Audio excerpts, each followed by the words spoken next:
The broadcast is now starting. All attendees are in listen-only mode. Welcome to today's role play session with your host, James McDonald. Well, thank you very much, Andrea, and I'd like to start by welcoming our participants to our role play session here today. I hope all of you are ready to volunteer to do some role playing with me. I have hopefully lots of volunteers who have questions. Remember, today is in regards to the universal script, so if your question is not in regards to the follow-up process, save it for tomorrow for the ad clinic session. And we want to talk today about the universal script. We want to talk about lead conversion. And to get the juices flowing before we go to your questions and your volunteering to do role playing, a couple of things that I wanted to address. The first is this. I had a student who ran into a challenge while they were making their lead conversion calls. And the challenge was this. They could not wrap their head around the difference between what they're offering the prospect. This was a buyer. Okay, they made the buyer offer to the prospect. They couldn't wrap their heads around why the buyer needed to meet with them in order to receive the daily emails. In other words, what the buyer suggested is, I'm just shopping on price. I'm looking for everything between $400 and $450. Just send me everything that's in these neighborhoods. That's it. That's all you need to know. And our student, our member, was very convinced. It was kind of like, yeah, geez, that's pretty simple, right? Just send me everything as long as it's between $400 and $450, as long as it's in this neighborhood or these neighborhoods, send it. Do not hold back. Just send it. There's nothing to talk about. Okay. The way I need to address this is by making sure that everybody understands, as well as I do, that you would better be able to help a buyer if you met them versus if you didn't meet them. Okay, so let me start there, all right? And I know that for some of you, your mindset is already quite sound as far as this is concerned, but I do want you to consider something. If you are going to help a buyer successfully find and purchase a property, all right, do you agree that you will better be able to help that buyer find what they're looking for if you are able to meet them? Or do you believe that meeting them wouldn't cause you to be able to do any different or better a job in finding that buyer a property than if you did meet with them? So I want you to absorb that for a second. Do you agree that you'd be able to do a better job in finding a buyer a property if you were able to meet with that buyer first versus not meet with that buyer? And I think that most of you are saying, well, yeah, given the choice, I could do a better job for that buyer if I were to meet with them versus if I weren't to. Now, the reason I'm saying this is because we have got to have the right mindset that it is critical and imperative and necessary and to the benefit of the buyer for them to meet with us. If your mindset is, I want to meet with them, the benefit is to me. If that's how you think of this, that this is to your benefit, then all you're doing is you're trying to sell them on the idea of meeting with you. And that's nowhere near as good as compelling them to want to meet with you because of the benefit to them. So first of all, your mindset has to be correct here. We've got to have the mindset that it is to the buyer's benefit completely that we do a better job for them by meeting with us. Okay, now, the other thing that we've got to focus on in terms of more practical, so one thing we get our mindset straight and we understand the reason I want to meet with them is because it's to their benefit. They're spending their time looking for a property. And I know that if I meet with them, I'm going to be able to do a much better job. I believe that. That is a fact. I will do a better job if I know what they're looking for because I've met with them and I understand their needs and their wants and what they don't want. I get it. Now I can do a much better, more thorough, accurate job. Now, that is to their benefit. Now I have to explain that to them so that they get it. The first thing I'm going to suggest is this. You cannot reference cost and obligation as being a non-factor enough. You cannot You cannot remove the threat of this appointment enough. Remember this, even if the prospect sees the benefit of meeting with you, if they feel like there is an attachment of cost and obligation, they're very likely to decline the appointment, even if the appointment sounds like it would be a great idea for them. All right, so bear that in mind. It's not enough that at the beginning you said, by the way, it's free and there's no obligation. You need to reference that every time you make the offer. You offer to meet with them, and remember, it's free and there's no obligation to purchase a property at any time. You cannot say that enough. You've got to get it through their skull, absolutely, thoroughly, completely, and without, any doubt that this is not going to cost them any money. Remember, if the prospect is able to focus solely on the benefit, without the threat or risk of cost or obligation, they're far more likely to accept your offer. But if your offer is great, but they're not really hearing it because they're overwhelmed by the threat of cost or obligation, they're far more likely to decline your offer or no-show. So make sure that you're doing a good job of referencing that. Now, getting back to our original point, why does the buyer need to meet with us? What are you able to do if you're able to meet face-to-face? Why could you do a better job? Well, you've heard Craig talk about this and you've heard this verbiage before. But first of all, what we want to explain is that it's very important that we do a good job for you. All right? It's very important that I do a good job for you. And if we can sit down for 15 or 20 minutes and go over your criteria in detail, I will have as good an understanding as you do as to what we're looking for so that I don't miss out on the perfect property or waste your time sending you properties that aren't right. There may be dozens of elements of a property that are extremely important to you or that you absolutely do not want, that are eliminators. If we can sit down for 15 or 20 minutes, I will know all of those details so that we can pinpoint exactly what you're looking for and make sure you're getting all of the correct deals and not being overwhelmed by properties that you're never ever going to be interested in. Now, please bear in mind, this appointment is absolutely free. You're never ever obligated to purchase a property. But I do want to do a good job for you, and I'm sure you want me to do a great job. I'm flexible. When would be a good time for you? Days, evenings, weekends? Are you certain you wouldn't reconsider a brief appointment at your convenience? We are going to use logic. Now, I want you also to bear this in mind. Every buyer that buys a home meets with a realtor. Every single buyer that buys a home, they all meet with a realtor. You're not going to buy a home without at some point meeting with a realtor. So we know that if they're seriously going to buy a home, if they're not going to buy a home, they may not meet with a realtor. But if they're not going to buy a home, we certainly don't want to meet with them, right? If they're not actually going to make a purchase, then we don't want to waste our time meeting with them anyway. But if they are going to make a purchase, it is a certainty that they are absolutely going to meet with a real estate agent. What we're trying to do is make it really easy and non-threatening for it to be us that they meet with. We know they're going to meet with someone. They all do. You don't go buying homes without meeting with a realtor at some point. Okay, so not only do we have to make sure they understand the benefit of meeting with us, but we've got to make sure the risk is removed as well. And all we're going to do is we're going to use logic. Mr. Smith, if I meet with you, if we can sit down together for 15 or 20 minutes, I will have as good an understanding as you do as to precisely what you're looking for. I want to do a good job for you, and I don't want to miss out on the perfect property. I also don't want to inundate you with properties that are of absolutely no interest to you.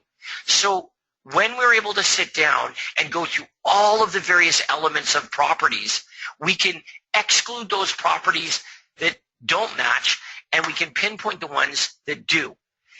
There's no cost whatsoever. You're never obligated to buy a home. Are you certain you wouldn't reconsider a brief 15 or 20-minute appointment at your convenience?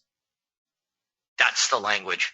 Okay, now, again, I think what you're going to find is the better you become at explaining the offer, the less frequently you will hear these objections.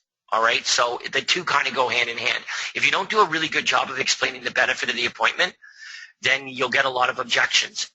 If you do a really good job of explaining the offer, you won't get a lot of objections when it comes time to booking the appointment. Okay, now that was number one. The second thing I wanted to talk about, and this is from one of our students in Florida, and it was about out of the area buyers. Okay, what you want to do with out of the area buyers is you want to determine when they're coming to the marketplace. All right. Remember, we just talked about this. Every buyer who buys a home meets with a realtor. So even if they don't live in the area, if they're going to buy a property in your area, they're going to come to your area. I mean, it's inevitable. They're going to come there. So your job in following up is to figure out when they're coming. Now, if they say, well, we're not coming for 6 months, well, then you better call them back in 3. But that doesn't mean you're going to set them up to receive properties every day. I mean, think about this. If I'm not coming for 6 months, I don't need to know about properties every day that are coming on the market because I'm not coming there for 6 months. So I'm not going to buy any. So what you would do is send them a snapshot. If you're going to follow up with them, you can send them a snapshot before you make that follow-up call. So maybe you decide you're going to call them back in 2 months. Before you call them back in 2 months, email them a snapshot of some properties that are available that match what they're looking for. Follow up. Why do you follow up? Because you're going to determine when are you coming here. That's what you want to determine. When are you coming here? Now, we ran into this unusual situation where although the buyer wasn't coming for a little while, they wanted some specific work information done, some research done. Basically what they're saying is, I would like you to do work for me as if you represented me and I was your client. Well, you are in the business of representing clients, okay? So sending information to prospects that are looking for information as a way of attracting that prospect and having them raise their hand, that's one thing. But when you follow up and they then ask you to do some work for them, I want you to do some research. I want you to find out this. I want you to do that on these properties. Understand what they're asking you to engage in is a client relationship. Well, we are in the business of representing clients. So you have to be able to have this conversation. Even if it's over the phone, you need to be able to say, look, I will get started for you and I'll do all the work you're looking for, but I want to send over 2 things that I need you to have. The first is my VIP buyer agreement. I need to represent you. There is no cost. You're never obligated to buy a home, but I need to be your exclusive representative if I'm to move forward in helping you gather all of this information. As I said, you're not obligated to buy anything. There is absolutely no cost to my services, but I do represent clients, so I need you to sign off on this so that you're hiring me as your exclusive representative. But the second thing I'm sending you is my cancellation guarantee, and I've already signed it, and I want you to have that in your files. What it says is, if at any time for any reason you don't feel I'm doing a great job as your representative, you can fire me. I'm going to hold myself accountable that every day I'm going to do an awesome job as your representative, even though it's free, even though you're never obligated to buy a home. If at any point in time you don't feel that I'm doing a great job for you, I don't want you to feel like you're stuck with somebody helping you who can't do the job. So that's why I'm sending you this cancellation guarantee. And I'll hazard to guess you won't find other agents in the marketplace that offer such a guarantee. Do you have any questions about that? And there you go. Okay, now, they say, yeah, I have another realtor. Great. Have a wonderful day. I don't want to step on any toes. You better give them a call. You just found out in 5 minutes or less that they were absolutely happy to waste your time. Remember, this is really, it sounds like a funny thing to say, but it's very profound. What Craig says about the universal script and about the appointment for that matter is you will not lose any more buyers doing it this way. You will only lose them more quickly. Okay? Now, it's a ha. It's not funny. It's very, very true. You will lose exactly the same number of buyers. A buyer that is going to do business with their friend is going to do business with their friend no matter what. Would you rather find that out quickly, or would you rather first go out and do all of the research to find out what it costs to put a pool in, what it's going to cost in terms of all of these, additions or what? No. You do not want to do all of that work first, then find out that they're never going to use you, that they're going to use you, you'd rather find that out immediately. The script, the system is designed not just to find prospects, but to very quickly determine their timing and their motivation, their viability. Do they represent future business for you? And you want to know that quickly. Are they a waste of time? I want to know that quickly. Are they a great prospect? I want to know that quickly. Are they going to do business with somebody else? I want to know that quickly. We don't want to linger spending time and energy and hope with somebody that is never ever going to represent a commission check for us. And the script is designed to do that. So I've given you a lot of thoughts there, but hopefully it got the juices flowing a bit. And some of you may have questions about some of the things that I've discussed here to begin the session here. We can do role playing, but we can also address any of those topics that I brought up. So let me open it up right now. And if you've got a working mic, we can do it that way, or you can type in the chat. So Andrea, over to you. Yes, sir. If you haven't done so already, go ahead and type "I would like to role play" or any questions and comments you may have in the chat box. If you have a working mic or on the telephone, you can click the hand icon at the top of your webinar control panel, and I know to open your mic. Our first couple of questions are from Cassie Alongi. Her first, it says, regarding what James is speaking about now, what should we do if only one of them is going to come to town to look? Well, then you're going to work with one of them. But, you know, you got to consider this for a second. If you bring one in and they come and meet with you at your office and you give them the cancellation guarantee and you get them signed to a VIP buyer agreement, or better, you get them signed to the real estate board contract, isn't it a given? I mean, you've got them signed to a contract. They are your client. Now, I think it's a natural that when you do a great job for them, you're going to get their spouse or significant other or whatever it is, partner, you're going to get them also signed. Now, it may not be right away, but what are your options? I mean, that's what we got to think about is what are our options? Our options to say, okay, forget it. I'll just work with them without a contract then. That's not an option. That's way worse. Okay, that would be number one. Number two would be to say, well, let's get them on the phone right now, and we'll email over. All you're doing is you're handcuffing yourself. We can't buy them a plane ticket and say, no, they've got to come too. Postpone your trip until they can come. We got to work with the best that we can. In the circumstance you've just described, number one, it represents the exception to the rule. If my wife and I were coming somewhere else to look at properties, it'd be highly likely we both would. There would be circumstances, perhaps, where we both wouldn't. In those circumstances, meeting with one and getting one signed to a buyer contract is way better than none. So there's your answer. Now, if they said, well, I don't feel comfortable signing this until my spouse comes, I'm glad you brought that up. I want you to bring this back to them, and I want you to consider whether I'm the best person to hire for the job of helping you find what you're looking for. But I don't want you to just consider that today. I want you to consider that every day. So I also want you to take back to them this cancellation guarantee.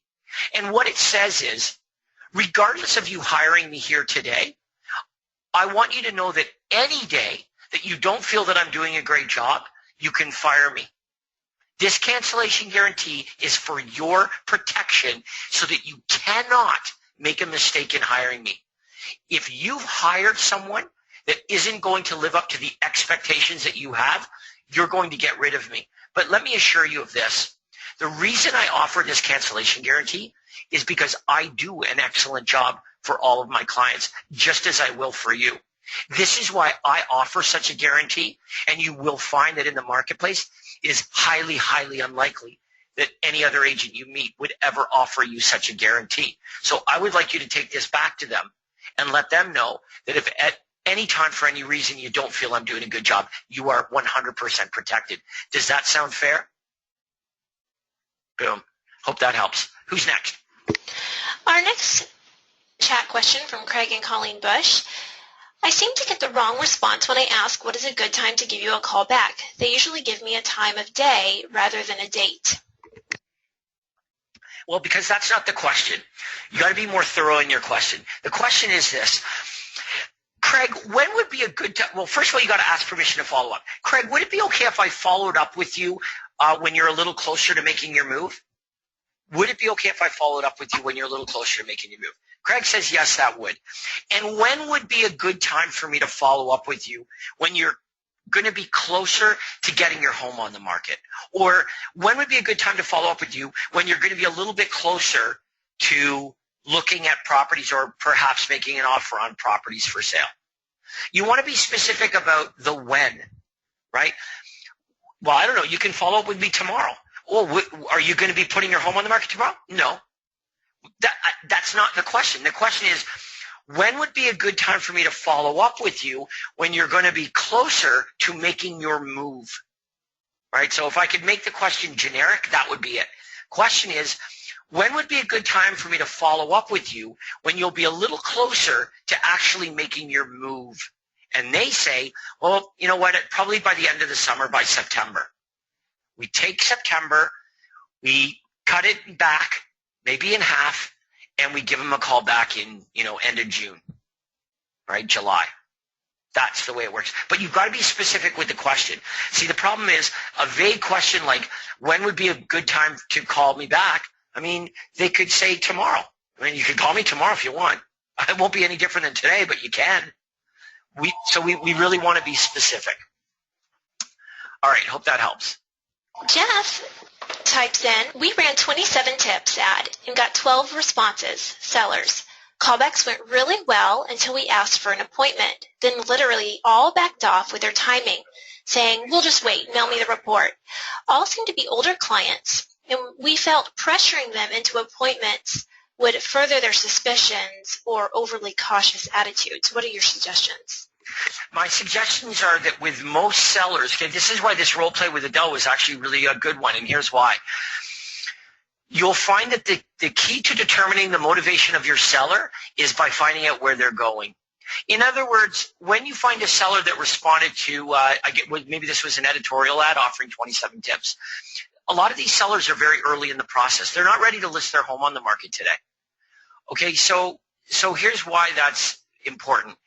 If what you're trying to do is book an appointment to get their listing, you're wasting your time anyway. They're not ready to list their home today. However, if you determine where they're going, you will get good insight into their timing based on what they're buying or where they're going. So of those 10, let's say that 5 of them would be staying in the area and upsizing or downsizing. The key to finding out their timing is finding out where they're going. If they've been looking, it's their buy side. So if you booked any appointments with these prospects, they should have been buyer appointments. Maybe 1 or 2 of them would be a seller appointment, but overwhelmingly the likeliness is that these prospects will probably be looking around for their next home before they put a for sale sign on their present property. Because when we run editorial style ads that offer free special reports, what you will find is that 80% or more are early in the process. So think about how they might start the process. They see this information, but they got to live somewhere. So maybe they're looking around at properties. Maybe they're going to open houses. Maybe they've already purchased. But the gateway to finding out their timing and motivation of their selling their property is in finding out where they're going. So those are the kinds of questions that you want to really tap into and really explore is, where do you plan on going? Really asking a lot of questions about that. Have you started looking? I know it's not in the script, but that would be a great question to ask. Have you started looking?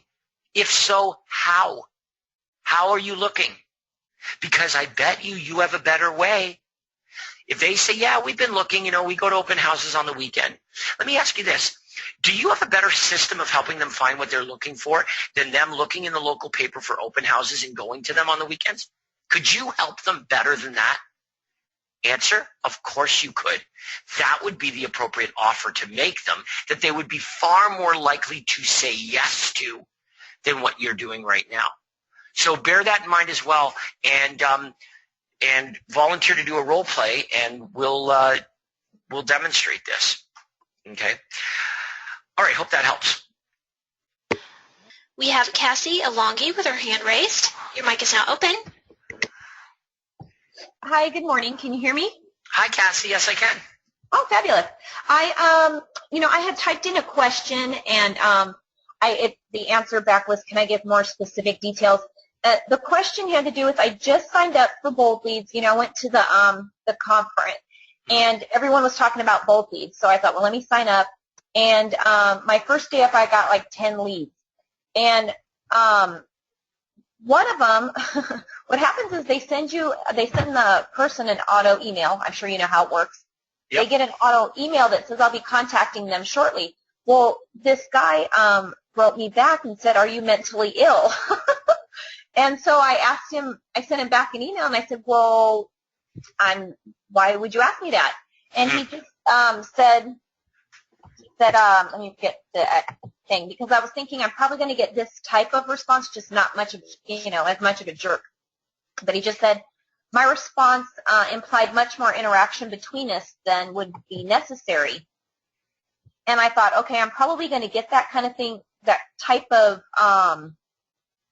response from most of the leads. And I just wanted to know kind of the right way. No, I would push back that you're not going to get that from most. Not most people aren't jerks, but some are. And I think that you would rather find out quickly that somebody's a jerk than, trying to follow up with them for days and days on end, trying to get them on the phone, and then finally getting on the phone and discovering that they're a total imbecile that way. You'd probably rather find out quickly. So remember this. The purpose of generating choice, okay, in other words, we've got choice of prospects. You generated 10 right off the bat. The benefit of having choice is that we don't have to work with anybody that we don't like. There's no one prospect that our whole business hinges on that's going to make it or break it. So when somebody clearly identifies themselves as being a jerk, we don't lose a second's sleep. We simply delete them, get rid of them, and never, ever worry about it again. Why? Because there are 9 others, and tomorrow there'll be 9 more, and the next day there'll be 9 more. We have the luxury to say no to those who are not a good fit. And even if you told me that many of them were not a good fit, okay, that's why, thank God, you've got lots. But, yeah, you know what? I think that you're just going to get some people that are just like that. But fortunately, the majority aren't. Here's the crazy thing. If this guy is going to sell his home, he's going to meet with a realtor. You're going to meet with a realtor. It's a certainty. If you're not going to sell your home and you just wanted to know the value of your home, then you're not going to meet with a realtor. And maybe you'd be standoffish and you'd be a real jerk like that. In either case, you don't want to have anything to do with this person anyway. So, chalk it up to that. But I think this is what you're going to find with Bold Leads, okay? When you use the universal script and you really make sure that you're not asking intrusive questions, really make sure that you're coming at this from a very much exploratory, I want to help, just very low threat. If they feel like you're assuming that they're ready to put their home on the market today, that's what spooks them.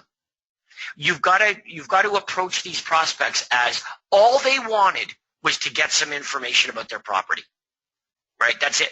If you call them with assumptions that sound like you think that they're ready to put their home on the market today, it's going to spook them away. It's going to scare them off. And so you for the ones that you do call back and talk to, you got to be conscious of that. But every once in a while, somebody's going to pop up like this, and I think it helps you. It's one you can cross off your list. This person's a jerk, and even if they were motivated, you really don't want to do business with someone like that anyway. Yeah, I was like really surprised. Yeah, some people are like that.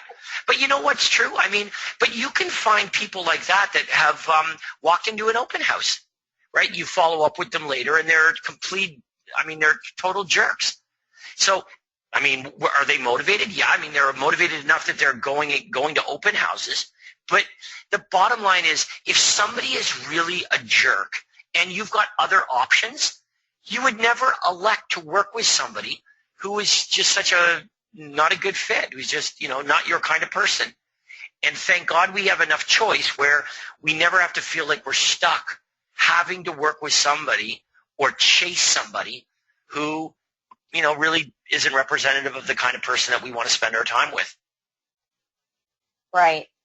I got to say this, though, the bold leads, you go look at our in our platinum level, and many of them are using bold leads with massive success. It is a great, great company. And for those of you that aren't familiar, essentially what they do is they run your Facebook ad campaigns. Now, they do some pay-per-click stuff as well, but I'm going to call it primarily it's Facebook marketing, and they do everything. So from the ad and the budget to the landing page to what they send them, all of it they take care of.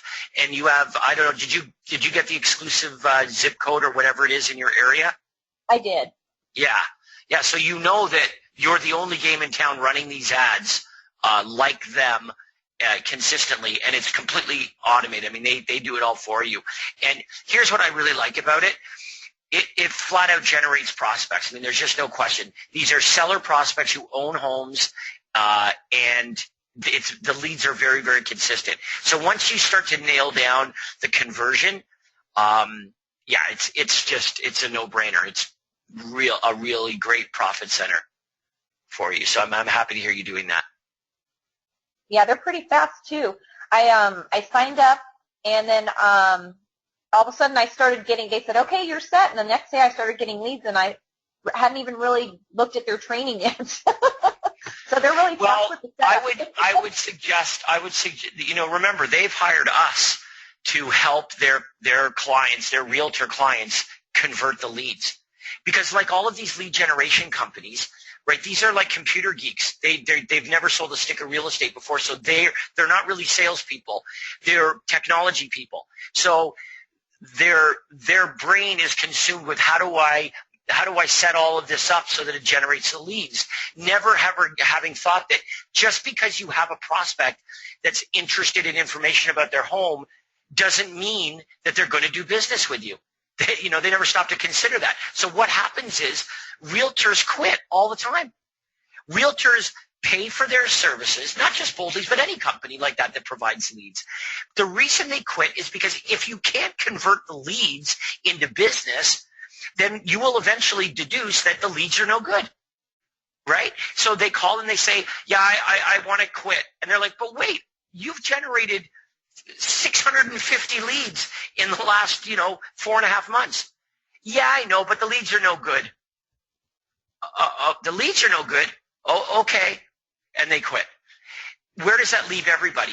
It leaves them nowhere. See, what we know, we being all of us that are on this webinar, is that lead conversion is the ball game. Lead generation, God, you could generate leads 100 different ways. They're not all of the same quality, but generating leads is really not the most difficult part. In 2015, we can generate leads. What requires skill is how do we take somebody that wanted information, how do we find out their timing and motivation, and how do we make them a non-threatening offer that compels them to take a step forward? And that's not a given. It's got to be taught, practiced, and refined. And once you've reached that, though, well, then that's how you sell 500 homes a year, is once you have that part down, then the sky's the limit. But most realtors never get there. Most realtors never learn the skills. If they do figure out how to convert or generate leads, they never develop the skills to be able to convert a prospect into a client. And that's what we figured out. So with all these bold leads, treat them like any other prospect that's asked for information. Follow up with them. Use the universal callback script. But remember, they were looking for information, so really got to make sure that their guard is up.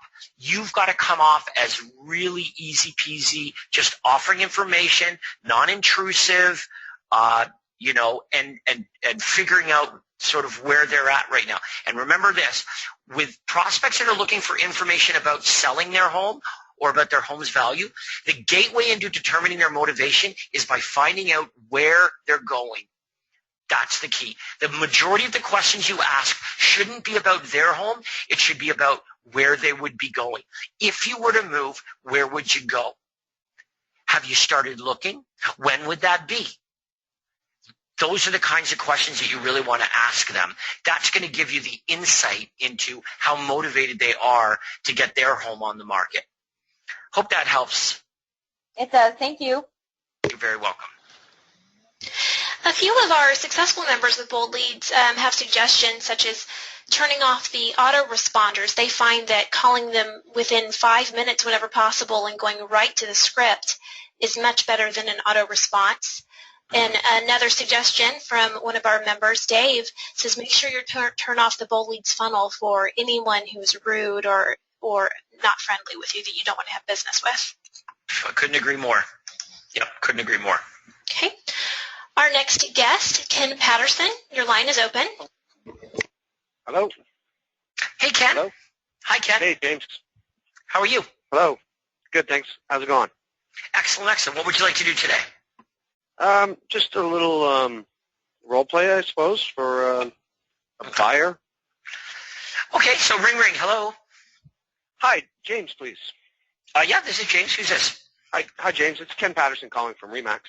The reason I'm calling is I've received your request for information on distressed properties. I'm going to put that information together and get it off to you. Does that sound okay? Yeah, thank you. Excellent. So are you planning on making a move in the next 3 to 6 months? No, I wasn't thinking about making a move. I've toyed around with the idea of buying a rental property. It's something I've thought about, but I'm pretty serious about it. But I'm just getting my feet wet and seeing what's out there. And I saw your ad, and obviously the name of the game is finding a deal. I mean, I'm not living in the property, so the best deal is the best deal, not what I'd live in. So do you currently rent, or you currently own a home, James? Oh, I own my home. Okay, so you're looking for an investment property. That's right. Okay, so are you looking for one in the same area you're currently in, or? No, I mean, I prefer something, in town kind of thing, but, all right. That I can keep up. It's not, as I'm in the really early stages, so just looking around, and but I prefer something that I could, property that I could visit, maintenance and stuff like that, but, so it's got to be within a reasonable proximity. But I'm really just looking for the best deal, best return on investment. I'm not looking to flip something or anything like that. Like, I don't mind. My thought, my dream, if you will, is to have it for forever, for a long, long time. So do you have a realtor to help you find the great deal when the time is right, James?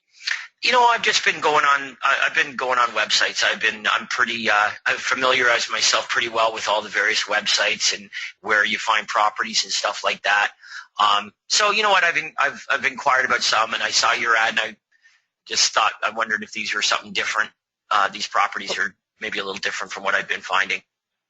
Okay. Well, what would you like me to email you daily updates of homes that match your home buying criteria? Okay, they're from all real estate companies. They include power of sales, company-owned, other distressed properties. It's a free service, and of course, you're never obligated to buy a home. Is that what you're looking for, James? Yeah, no, that is exactly the list that I requested. So you said you've prepared that, and I should be getting that shortly. Yes, I will get that off to you. So when can we get together for about 20 minutes, and I can take down a detailed information of exactly what you're looking for. So you are going to send me the properties, or you're not?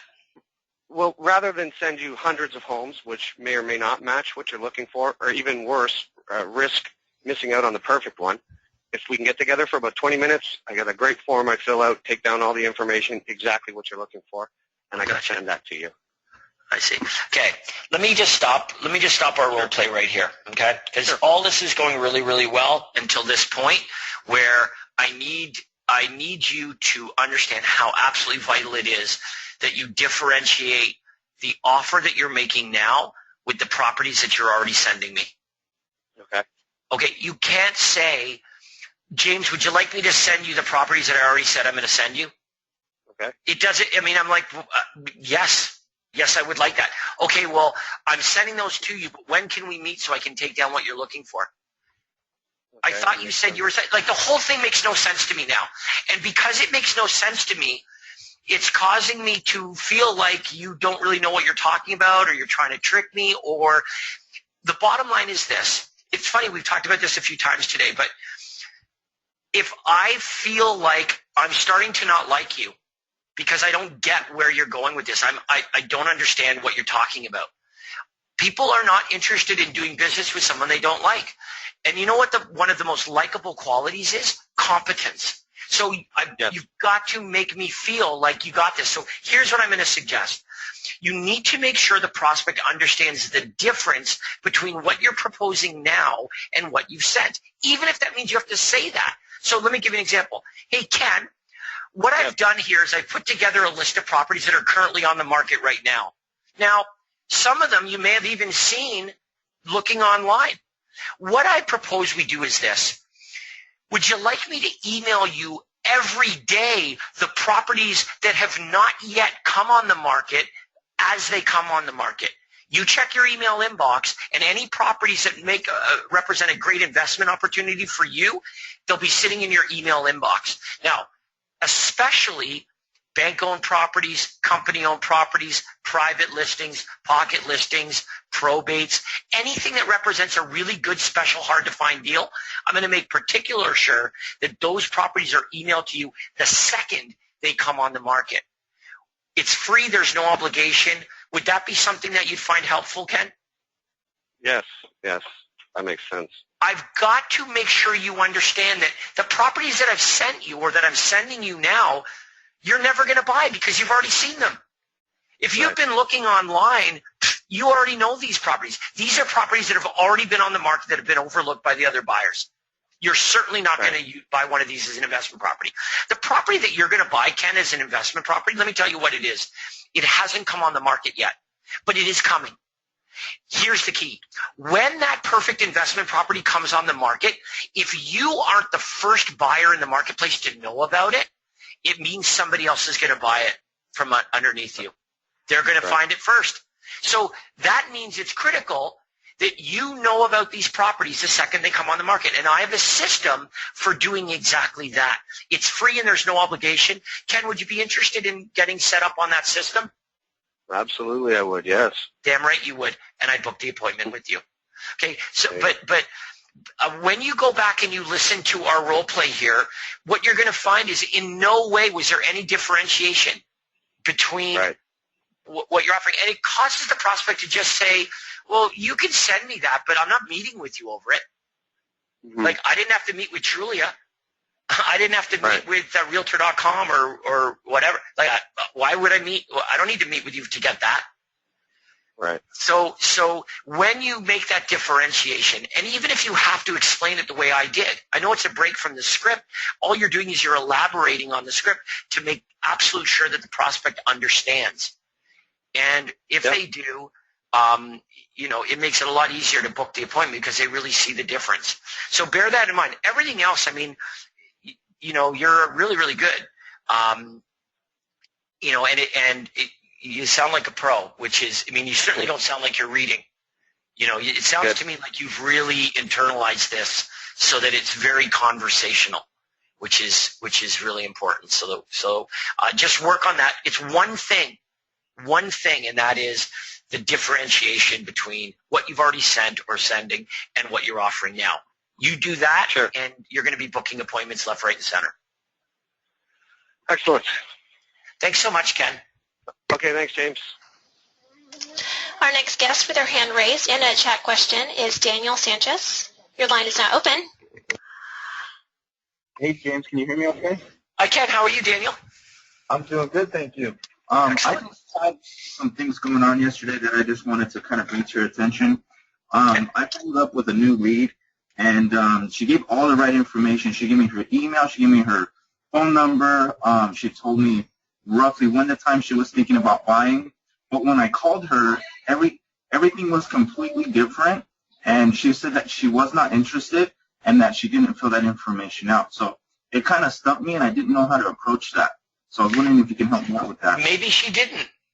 Maybe she didn't. Maybe somebody else did it for her. That is possible. Okay. Maybe it was somebody else. Here's the thing, though. We've got to differentiate the exception versus the rule. I think that it's safe to say that you're probably going to go several months before you find that happens again. Before someone absolutely says, look, this is like identity theft, but I did not do any of this. I'll tell you, it is definitely the exception, not the rule. Okay, and she did mention that she said maybe her son did that, and that was kind of the second time I got that, and I just wasn't sure if that was like a way out of the conversation. And I know I probably should have asked her, hey, well, can I call your son? But I just kind of got stumped, so I let that one go. But next time I'll definitely kind of dig in a little deeper, and that's what I think I could have done differently. Yeah, no, absolutely. Well, as I said, let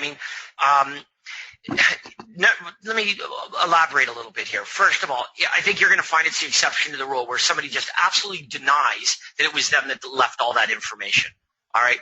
So, but having said that, I also want you to be sure that when you're calling back these prospects, you're really making sure that the introduction is slow and clear. The introduction really, really does do a great job of lowering the guard that prospects have.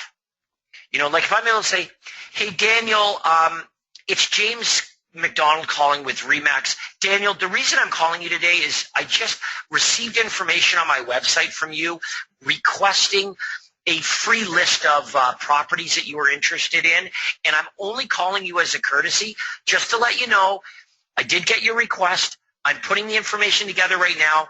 I should have it sent out to you later on today, and you should get it shortly. I hope that's okay, Daniel. Yes, that's okay. Like you explain something like that, it makes it really hard for the person that requested the information to be a jerk. Okay. It makes it really hard because it sounds like the call's over now. So since the call's over, you might as well be nice and say, oh, great, okay, thanks. I'll look forward to getting that. Mm-hmm. But if your introduction is like quick and they don't really get it and you're just like whipping through it, all they heard was Daniel Remax. Well, right away, I'm like, oh, no, I'm not, stop. I don't want a salesperson call me. Not interested. Goodbye. Right. I'm going to share this. I had this experience, it was a couple weeks ago. Had this guy come to my door. I hate it when people come to the door. I don't know about you guys, but I hate it when somebody unannounced comes to the door. I just don't like it.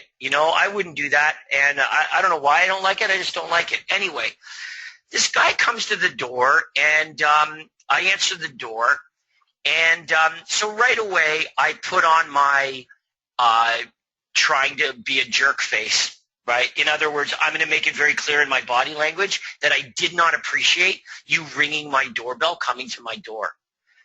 And, and I'm a real jerk. And this guy, I don't know, he's probably in his mid-30s, well-dressed guy.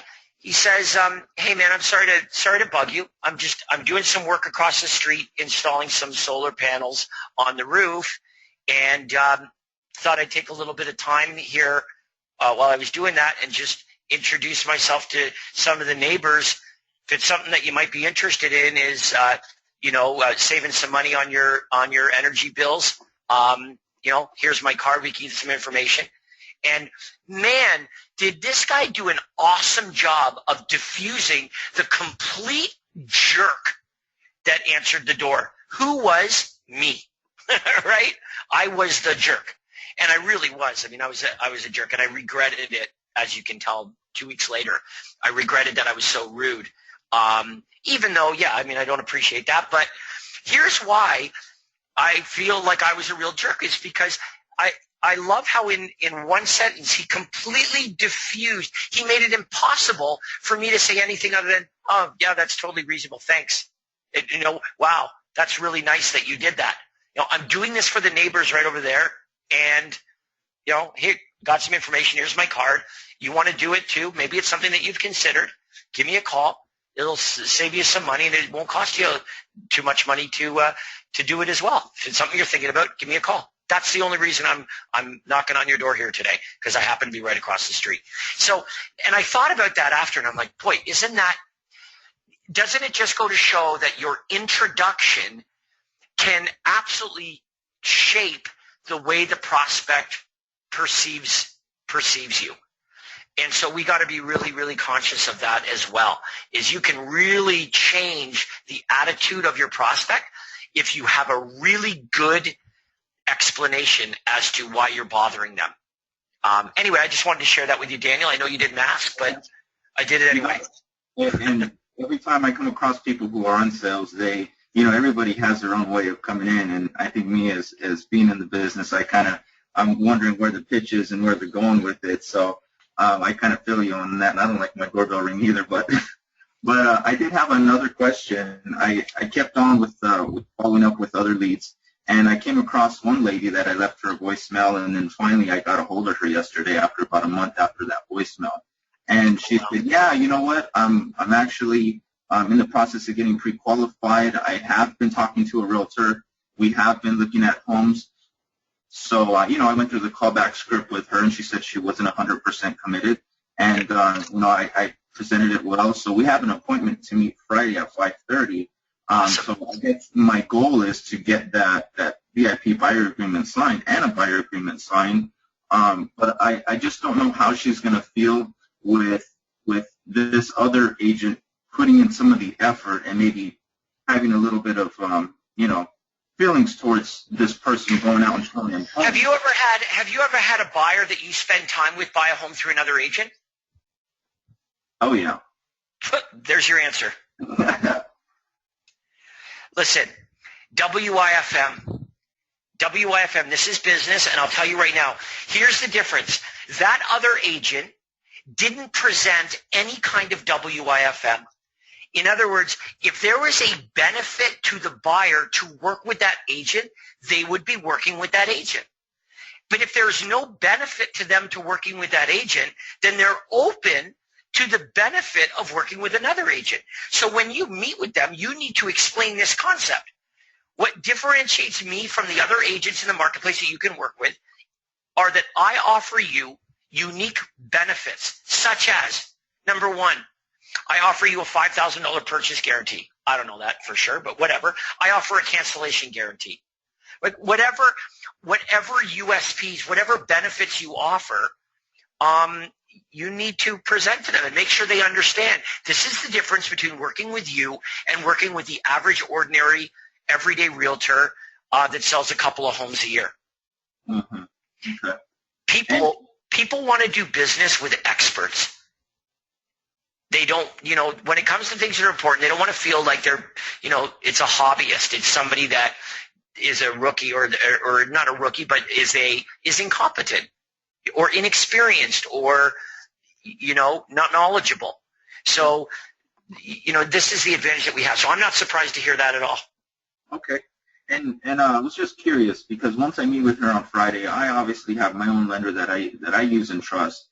And so now I'm wondering, once I get that sign, now she's in the loop and she still thinks that she has this lender on the hook. So should I continue to work with this lender, give this lender a call? I mean, what if this lender is in good relation with that other realtor, and so now it, makes it a little awkward?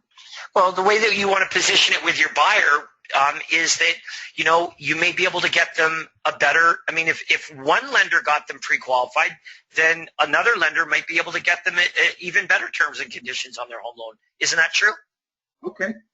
What would be the downside? What would be the downside of saying to them, look, why don't we'll set up a quick call and you can talk to my lender, and, I'm pretty convinced that they're going to be able to get you really, really favorable, perhaps better terms and conditions on your home loan than what you've got so far.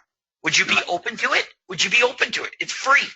Sure. When you word it like that, absolutely. So the key is to definitely tell them that you have your own lender and you would like them to conversate. By the way, that's called a USP. That's a USP. I work exclusively with lenders or with a lender or lenders that offer my clients better than bank posted rates terms on their home loans. Right. Everything is a USP. You never just say, "Oh yeah, I'm going to have a lender call you." That's not a USP. You need to position it as a USP. The benefit of working with me is that I have these exclusive relationships. And these exclusive relationships allow my clients to get way more favorable terms and conditions on their home loans than people that walk in off the streets or that are using other realtors. USP. There. That's called a USP. Your presentation is going to be nothing but a series of unique selling propositions. That's why they will want to commit to doing business with you versus any other realtor. Mm-hmm. And I was thinking, after I get everything signed, that we have a flat screen with a computer in our conference room.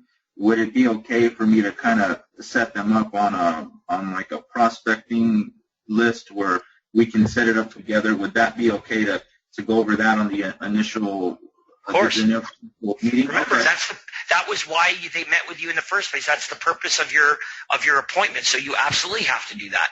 Cool. And I just thought it'd be good because it's the reason why, like you said, the reason why they're there, and right. We're getting this going. This is real. You know, there's no gimmicks to this. Absolutely. As a matter of fact, in this circumstance, I might even be prepared to maybe even set up some showings. I mean, we already know they're interested in looking at properties because they've already disclosed that they've done that with another agent. Yeah. It works well because we're sitting there and we go through some listings right then and there, and I get an idea what she likes, and then we start filtering them like, unlike, and so then I get an idea of what she likes, and I tend to find clients homes faster once we sit down and really go through it together. You know, we only do that once or twice maybe, because then after that we kind of know what we're looking for. Yep. But my last question would be, when we're initially talking to them and we say there's no cost, there's no obligation, but when I came back from the super conference this past weekend, I learned that you can definitely try to get the seller to pay costs, but in reality, we're putting that cost towards the buyer. So when you say there's no cost to you, but when we get them to sign that buyer agreement asking for whatever percent on top of the commission we're getting an MLS, how is that statement still true once we sit down and we say, hey, by the way, there's a transaction fee of X amount of dollars, and then I'm charging you 1% extra? Yeah, well, the way that you differentiate that is because what you're offering them over the phone is to email them daily updates of homes that match their criteria. That is free. That is free. You do not charge money to do that. What you're talking about is charging them a fee for their transaction. Those are two separate things. Okay? The appointment itself is free. Sending them emails of properties that match their criteria is free. They are never obligated to buy a home ever. That is true. Differentiate those very true statements from should they purchase a property, which they don't have to, but should they purchase a property from you, you will be paid by the seller. However, there is a small transaction fee. But the transaction fee has nothing to do with the appointment and getting them set up on daily emails. That's free. Do you understand? I absolutely understand. Yeah, I just was thinking of that in a different way. So yes, that's how you clear that up. Right. Well, it'd be like them saying, hey, man, I had to put $10 of gas in my car. You said this appointment was free. Mm-hmm. Right. So we're differentiating what is free. Yes, the appointment is free. Sending them properties is free. But that doesn't mean for the rest of your life everything is free. So you're not spinning a tail by saying that. What you're suggesting is absolutely true. Now, once we have the buyer broker agreement signed, the VIP buyer agreement signed, at what point do you present your fees to the buyer? Would it be that same day, or would it be? Absolutely. Okay. Yeah, no. If that's the way you're going to do it, then you want to do that. You want to do that all absolutely up front, for sure.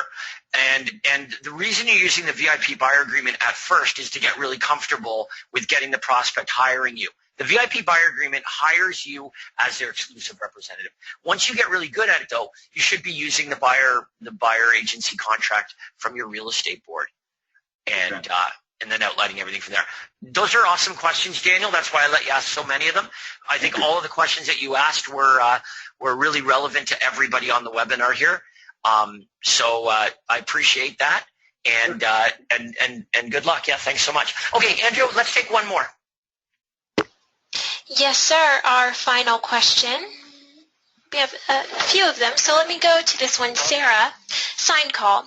Prospect has already booked an appointment with a listing agent for a previous showing. They have agreed to meet with us to view one of our listings. Should I go through with the meeting even though they have a previous viewing?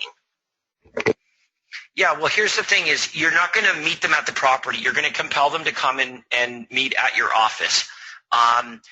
The question is, are you 100% committed to working with any other agent? You know, is there another agent that you're 100% committed to working exclusively with? No, we're just calling off signs. Okay, so you're going to book an appointment for them to come and meet with you. You'll set up the showing, and while we're there, we can look at properties, any other properties that are available, some of which you won't be aware of. If any of them really pique your interest, we can set up showings to look at those ones too. It's free. There's no obligation when you're available. I don't want to meet with you. I just want to look at the property. Yes, I understand that, but my seller has instructed me that they wish for me to meet with you first to make sure that theirs is the kind of property that you would be interested in before, you know, we waste everybody's time showing a property that may not be right. Having said that, though, there may also be other properties that you might be really interested in seeing, some of which you don't even know exist right now. So when you come in, I'm going to prepare a list of those properties. I'm going to have them ready for you. And any of them that you say yay or nay, I will set up showings. And if you want at your convenience, we can go look at any other properties that might be really of interest to you as well. There's no cost. I will not charge you a nickel, and there's no obligation whatsoever to buy any of them. Take about 15 minutes. So you certainly wouldn't reconsider a very brief appointment at your convenience, and you book the appointment. What you are not going to do is what the other agents have been doing with them, which is stopping everything, jumping in the car and running them and showing them a property that they're not interested in buying and never seeing them again. That way doesn't work. Proof is that they've told you that they've been doing that. So clearly all of those other agents spent their time jumping up, popping out, and running over there like a taxi service, showing them properties, which they said no, got back in the car, went home, never talked to them again. Done. We're not doing that. No, absolutely not. So, and there's a better way, and the key is it's not just better for us, it's better for them if explained properly. And if you have to, blame your seller. Okay, let's take another one, Andrea. Okay, our next question from Jose. I received a lead as a response to a home evaluation campaign. The owner provided a wrong number and the property is listed for rent. What should I do? Try to get an alternate phone number. You know, you could try to get an alternate phone number. I can only assume that they wanted the information for a reason. I mean, most people don't just gather information for kicks. So look up the address, see if there's a phone number attached to it, look up the name, whatever information you have. And if you can't, well, then go on to the next one. You know, no one told you that every single lead is a viable prospect. The idea of generating choice is that we can go into it knowing that some of these prospects will never reach. As a matter of fact, let me share a good benchmark for you.